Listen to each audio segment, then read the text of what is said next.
పద్మసంస్థం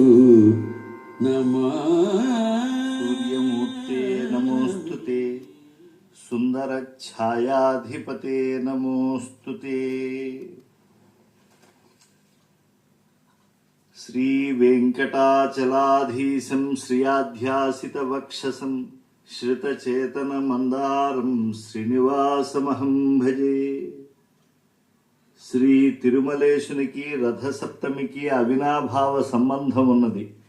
స్వామివారికి సూర్యునికి సప్త సంఖ్య ఎంతో ఇష్టమైనది. శ్రీవారు 7 కొండలపై ఉండి భక్తులను కాపాడుతున్నటువంటి కల్పవల్లి. అటువంటి స్వామి సన్నిధానంలో సూర్య ప్రభా వాహనం పైన ధ్యేయ సదా సవితృమండల మధ్యవర్తి నారాయణ సరసిజాసన సన్నివిష్ట కేయూరవాన్ మకరకుండలవాన్ కిరీటీ హారీ హిరణ్మయవపు ధృత శంఖ చక్రహాని శృతిమాత చెప్పినట్లుగా వెల్లగొడుగుల కింద జాలిగుండెలవాడైన 7 కొండల స్వామి అరుణారుణ కాంతులీనేటువంటి సుపుష్పమాలికలతో మూలమూర్తి వలె ఉన్నటువంటి ఉత్సవరాయుడిగా భాసిల్లుతూ ఉన్నాడు. రథసప్తమి ముఖ్యంగా సూర్యుణ్ణి ఆరాధించేటువంటి పండుగ. ఇది మాఘ శుద్ధ సప్తమి నాడు వచ్చింది.